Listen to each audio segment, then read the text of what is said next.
الحمد للہ وحدہ والصلاة والسلام علی من لا نبی بعد اما بعد فاعوذ باللہ من الشیطان الرجیم بسم اللہ الرحمن الرحیم۔ محترم سامعین ناظرین، السلام علیکم ورحمۃ اللہ وبرکاتہ۔ آج میں آپ کے سامنے اپنے چینل خزینہ علم و عمل کے ساتھ آپ سے مخاطب ہوں، اور آج آپ کو میں ایک ایسا عمل، ایک ایسا وظیفہ بتانے لگا ہوں کہ اگر وہ عمل کر لیں اور وہ وظیفہ پڑھ لیں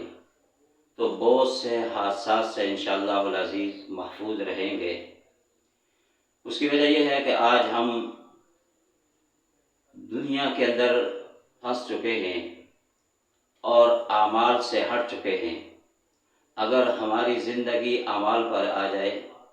سنت رسول پہ آ جائے، تو ہمارے بہت سے مسائل خود بخود حل ہو جائیں گے۔ چونکہ حضور علیہ الصلوۃ والسلام نے ارشاد فرمایا، علیکم بسنتی، کہ تم پر میری سنت واجب ہے، کہ جب آپ صلی اللہ علیہ وسلم کی سنت پر عمل کریں گے تو جیسا کہ حضرات صحابہ اکرام نے آپ صلی اللہ علیہ وسلم کی ایک ایک سنت پر عمل کیا تو وہ اس دنیا کے اندر بھی کامیاب ہوئے اور آخرت کے اندر بھی اللہ نے ان کی کامیابی کا اعلان فرمایا۔ تو اسی طرح یہ جو وظیفہ ہے کہ جب آپ گھر سے باہر نکلے، چاہے چھوٹا ہو بڑا ہو، اور بالخصوص اپنے بچوں کو یہ دعا سکھائیں،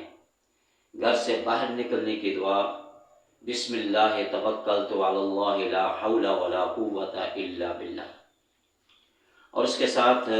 ایک مرتبہ آیت الکرسی اور 7 مرتبہ یا حفیظ یا سلام۔ اگر یہ مسنون عمل کر لیں اور یہ تینوں دعائیں، بسم اللہ توکلت علی اللہ لا حول ولا قوت الا باللہ، یہ پڑھ لیں،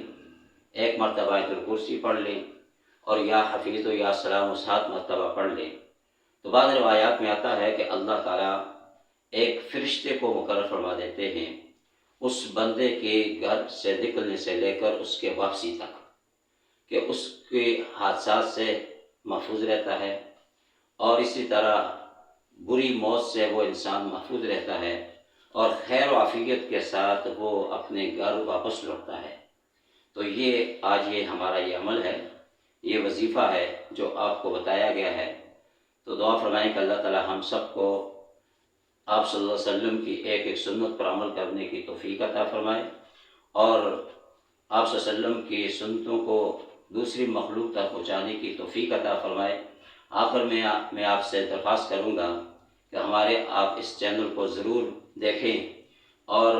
اگر آپ کو یہ چینل اور اس کی ویڈیو پسند آئیں تو آپ سبسکرائب کریں، اور اس کے ساتھ ساتھ آگے دوسروں تک پہنچانے کی کوشش کریں۔ السلام علیکم ورحمۃ اللہ وبرکاتہ۔